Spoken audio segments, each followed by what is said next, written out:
ลิกธาตุดูเหมือนอำเภอฝางและอำเภอชัยประการเนี่ยทั้งหมด7 รูปญาติโยมจะไปกัน7 รูปเป็นคณะใหญ่แล้วก็พร้อมด้วยศรัทธาญาติโยมอย่าไปเอาของที่สำคัญที่พระพุทธเจ้าประสูติตรัสรู้แสดงธรรมและเสด็จดับขันธปรินิพพานที่อินเดียเดินทางตั้งแต่วันที่22ไปถึง29นะ29ช่วงนั้นเราก็บ่ได้ฟังอู้จาทางสถานีก็จะฟังเทปฟังอย่างไปเป็นวันๆอันนี้ก็แจ้งญาติโยมท่านสาธุชนทั้งหลายในช่วงปลายเดือนนะปลายเดือนนี่ก็แจ้งญาติโยมท่านสาธุชนทั้งหลายรับทราบสำหรับการปฏิบัติธรรมของคณะสงฆ์ขึ้นสีขาวโดยการนำของท่านพระครูอภิวัตรวัฒนวิกรมวัดดอยลอก็จะมาปฏิบัติธรรมณที่วัดห้วยงูในนะวัดโสพณารามวัดห้วยงูในวัดของเจ้าคุณศรีแล้วก็วัดของคุณกนกพิษชัยนาบ้านห้วยงูในตั้งแต่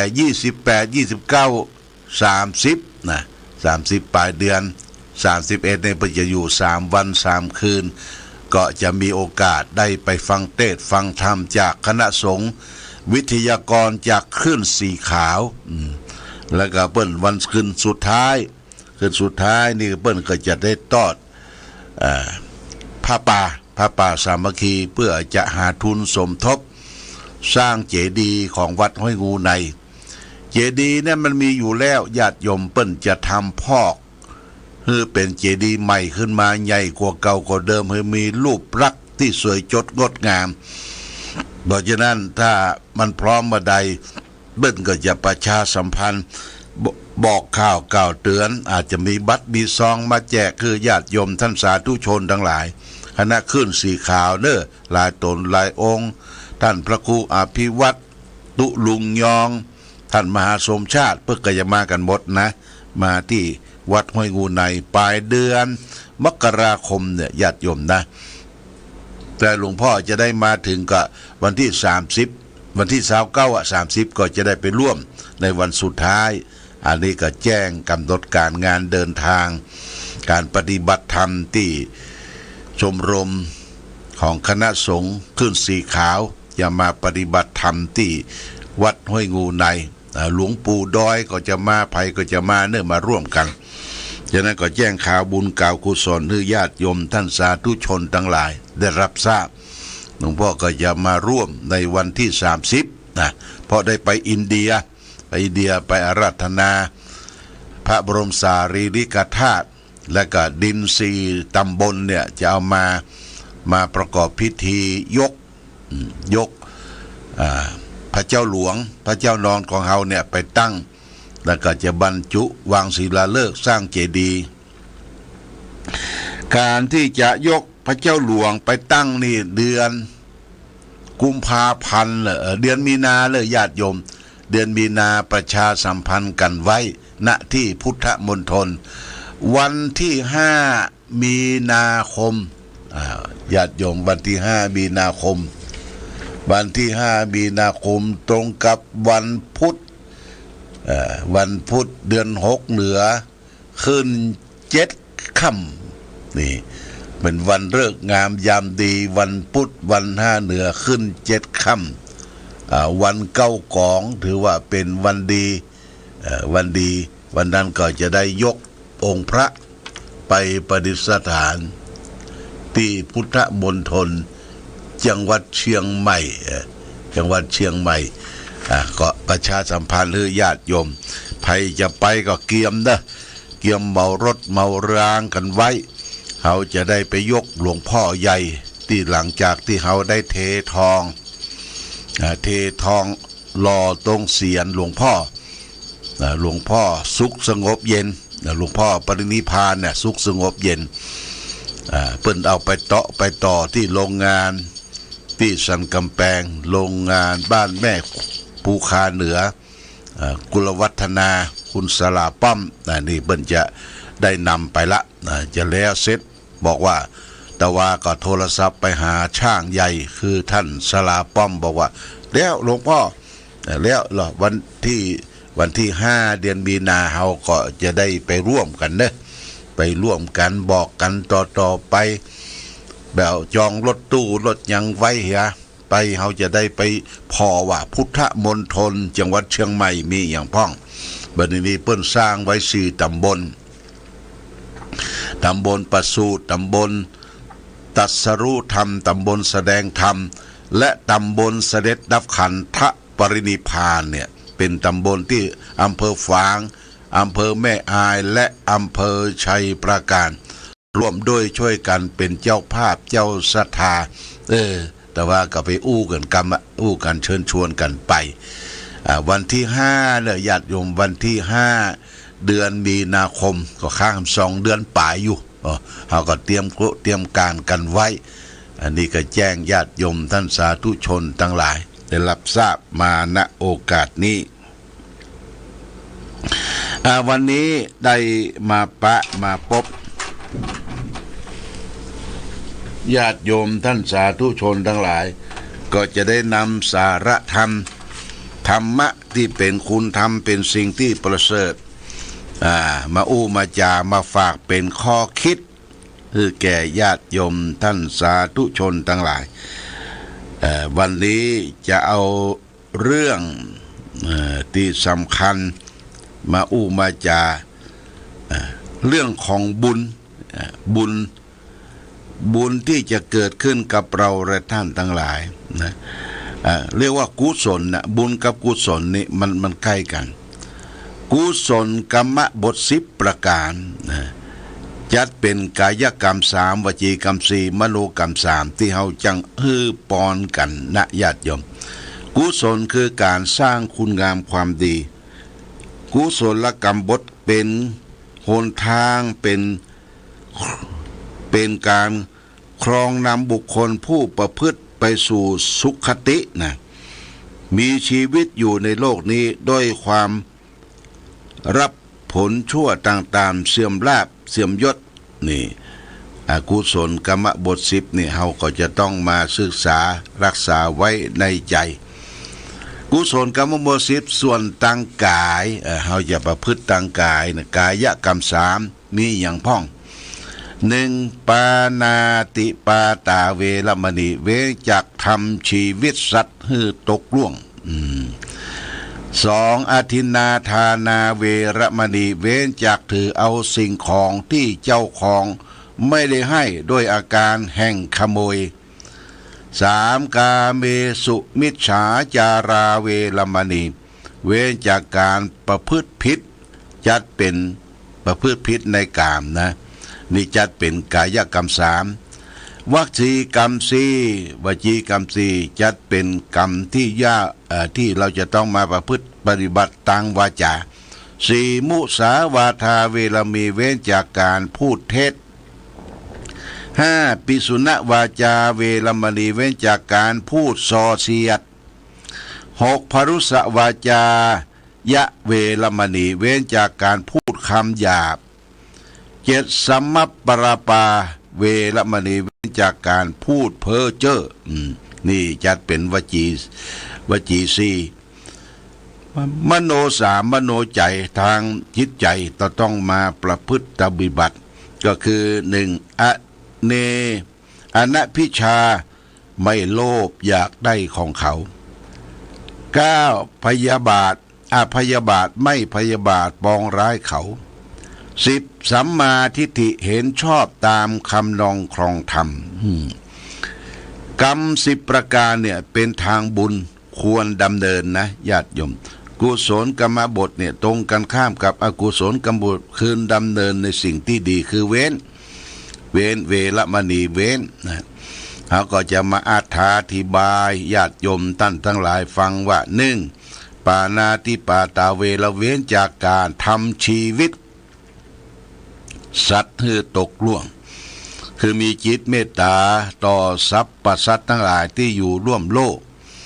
ที่เกิดมาเป็นเปื้อนเกิดเปื้อนแก่เปื้อนเจ็บเปื้อนตายต่อสรรพสัตว์ทั้งหลายโดยเฉพาะอย่างยิ่งสัตว์ที่ประเสริฐก็คือ มนุษย์คนเฮาเนี่ยอย่าได้เบียดเบียนกันอย่าทำให้ชีวิตสัตว์ของตกล่วงแต่ก่อนที่เฮาข้ามขาราวีสัตว์ที่เฮาเอามาใช้งานอย่างวัวอย่างควายเนี่ยเอาเปิ้นไปเทียมไถเทียมเกียนถ้าเปิ้นไปเทียมไถเทียมเกียนไปนาบ่ดีลากล้อบ่ดีจังเอาค้อนบุบเปิ้นบุบฆ่าให้เดมก้าฆ่าให้ดีก้าโอ้สงสารสัตว์เดรัจฉานเฮาอุตส่าห์มาใจกันไปไงก็ยังข้ามขาราวีแต่งดังเปิ้นนอกดังเปิ้นญาติโยมทุกทรมานกรรมวิบากของตนเองที่ได้ทำนะมันบรบรายหายไปเนอะมันเป็นมละมนทินเป็นเครื่องเศร้าหมองติดแปดเปื้อนของมาถึงเฮาเมื่อเฮายังมีบุญมีบารมีอยู่กรรมที่มันทำไว้มันบ่ออกเตื้อมันบ่โชว์เตื้อถ้าหมดบุญหมดบารมีหมดใดกรรมนั้นเมื่อก็จะมาเต้ามาตันเฮาเนี่ยเฮาเนี่ยแก่สัตว์อย่างใดทำแก่สัตว์อย่างใดความเจ็บความไข้ความป่วยก็จะเกิดขึ้นกับเฮาญาติโยมในบ้านปลายชีวิตนี่คือเว้นจากการฆ่าสัตว์แต่ชีวิตสัตว์ที่คือชีวิตสัตว์ที่ตกล่วง2อทินนาทานาเวรมณีเว้นจากการถือเอาสิ่งของที่เจ้าของปนบ่ได้ให้โดยการยิบโฉยขโมยของคนอื่นเรียกว่าแมทของคนอื่นแต่ว่าวันซืนได้ยินข่าว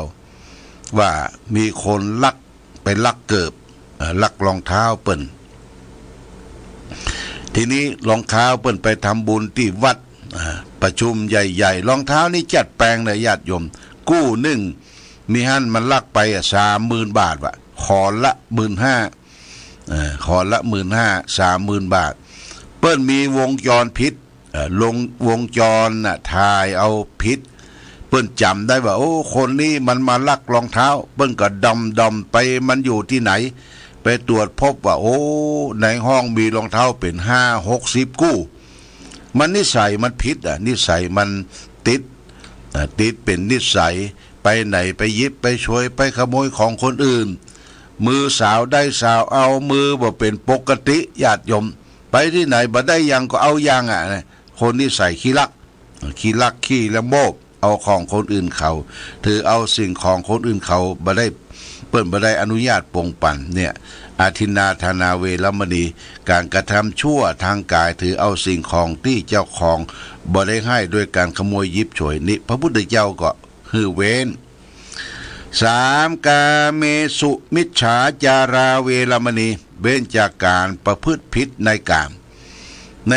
คือล่วงละเมิดของรักของชอบใจของคนอื่นเขาที่เปิ้นมีเจ้าของมีเจ้าของยังเอากล้องไปถ่ายเปิ้นแต่งตัวดีถ่ายอะไรถ่ายเปิ้นจีบเปิ้นวันนี้อย่ามาพี่ลี่อย่ามางามเนี่ยไปจีบเปิ้นละแล้วตัวเองจะเลี้ยงไวกันนะบ้านญาติโยมเลี้ยงไวว่ะคนนั่นคนนี้เมียเก่าละทิ้งใส่มิ้งดีกว่าไปเสาะแฟนใหม่ล่อนแล่นถือว่าเป็นพระเอกนะมันเป็นพระเอกไปบ่ได้เมินนะญาติโยมนะเป็นพระเอกไปบ่ได้เมินเดี๋ยวโรคภัยไข้เจ็บเข้ามาเบียดเบียนสตางค์ก็มามีเฮาไปคบคนนั้นคนนี้เขาจะเอาสตางค์ลูกเขาฮ้องว่าป๋าขอสตางค์ป๋าสัก1,000 2,000นะป๋ามันมีสตางค์เขาบ่ครบแล้วอู้ตัวนี่กาเมสุมิจฉาจารวรีเว้นจากการประพฤติผิดในกามร่วงละเมิดของรักของชอบใจคนอื่นเขาโดยเฉพาะอย่างยิ่งอายุเด็กวัยรุ่นมาถึง18 ปีเนี่ยพวกโตติดคอกลูกเดียวนะญาติโยมติดคอกลูกเดียวไปล่วงละเมิดไปทำอนาจารต่อเด็กลูกหลานเยาวชนที่เป็นผู้หญิงต่อไปเรื่องของการวจีกรรมคือกรรมปาก4 อย่างมุสาวาทาเวรมีเว้นจากการพูดเท็จเนี่ยมันย่ามปากถ้าไปหันอย่างมาไปหู้อย่างมานึงถึงคันปากยิบมันจึงใครอู้คือเปิ้นบ่ได้ถามเลยอู้ไปละแต่มันแปลกคนเฮาเนาะเสาะหาทุกข์เสาะหาความทุกข์ความโอตตัปปะ มาสู่ตนสู่ตัวเนี่ยพระพุทธเจ้าสอนคือเว้นจากการพูดเท็จพูดซอพูดที่บ่เป็นสัพพะวาจาบ่เป็นความจริง5ปิสุณวาจาเวรมณีเว้นจากการพูดส่อเสียดอันนี้ก็เหมือนกันส่อเสียดคนนั่นส่อเสียดคนนี้หันเปิ้นมีโชคมีลาภหันเปิ้นมีความสุขอดรนทนบ่ได้พูดส่อเสียดเปิ้นบดีแตะนะบดีแตะปากแกะวันค่ำเนี่ยญาติโยมต่อไปพรุสวาจาเวรมณีเว้นจากบุญพูดคำหยาบพูดคำหยาบกับเหมือนกันเขาฟังแล้วมันสะดุ้งยะนะอู้กำไต้สิ้นไต้ป้าอู้นั่นอู้นี่เป็นการพูดคำหยาบอันนี้ก็บดี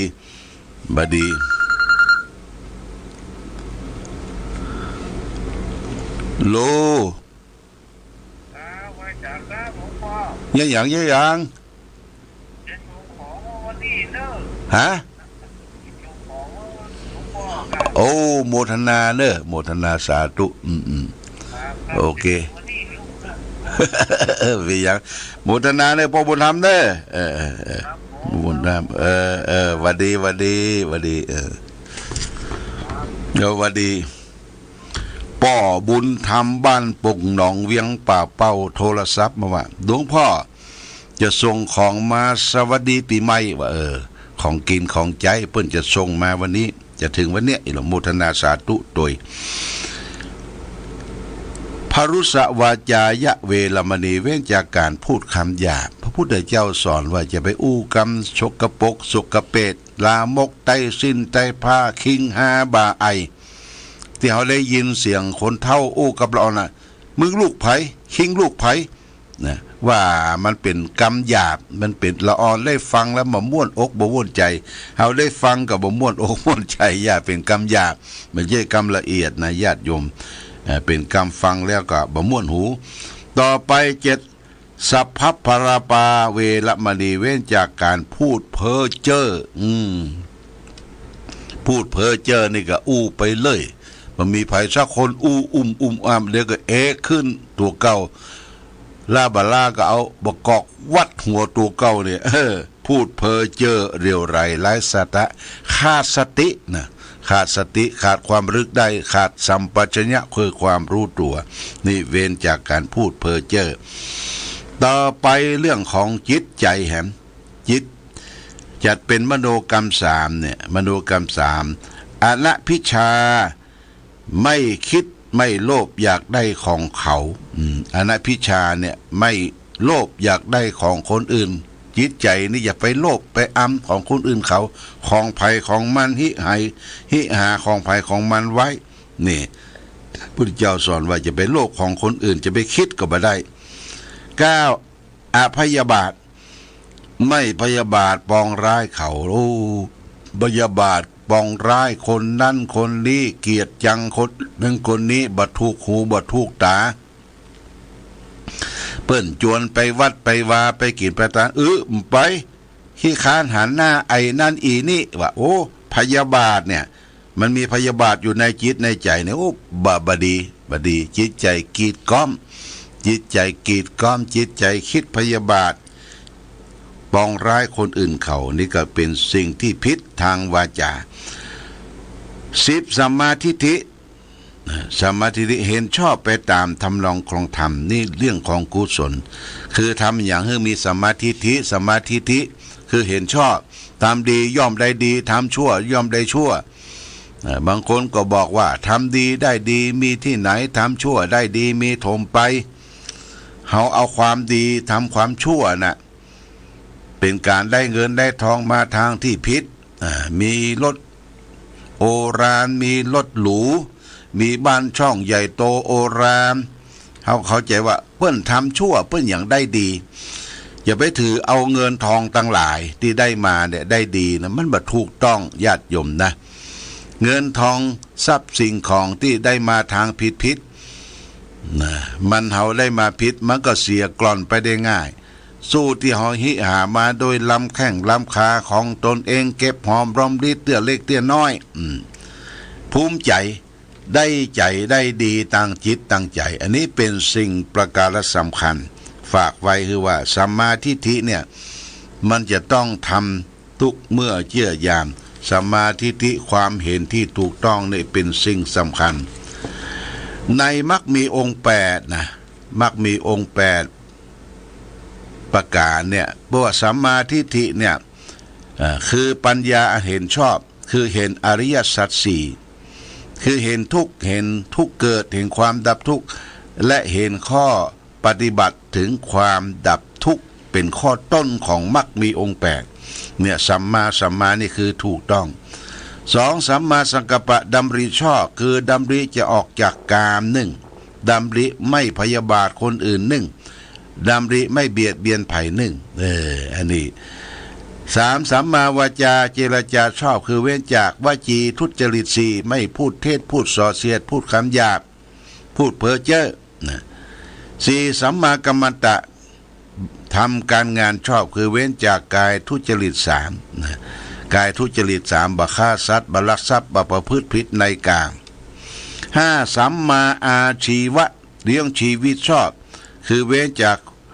ความเลี้ยงชีวิตโดยทางที่ผิดไปคดไปโกงไปลบไปอำของคนอื่นด้วยความซื่อสัตย์สุจริตของตนเอง6สัมมาวายามะเพียรชอบเพียรในสี่สถานเพียรละบาปบำเพ็ญบุญเพียรละอกุศลธรรมบำเพ็ญกุศลธรรมเพียรละบาปความชั่วทั้งหลาย7สัมมาสติระลึกชอบระลึกในสติปัฏฐาน4ระลึกถึงกายเวทนาจิตธรรมเรียกว่าสติปัฏฐาน4สัมมาสมาธิตั้งใจชอบคือเจริญฌานทั้ง4เราเจริญสมาธิภาวนาจึงได้ฌานปฐมฌานตุติยฌานตติฌานจตุตฌานฌานทั้ง4ฌานคือการอย่างรู้แจ้งเห็นจริงในสังขารในกองทุกข์ทั้งหลายเนี่ยฌานอย่างรู้นี่ฝากเป็นหลักคิดคือแก่ญาติโยมท่านสาธุชนทั้งหลายมาณโอกาสนี้โดยวันนี้ได้มาพบกับญาติโยมท่านสาธุชนทั้งหลายก็ได้นำสาระธรรมก็ติดตามกันไปเนอะวันไหนถ้าบ่ได้ยินเสียงก็แสดงว่าสถานีมันขาดตกบกพร่องมันใจมาเมินนานญาติโยมใจเมินนานเหมือนกับคนเฮาก็เหมือนกันคนเฮาใจ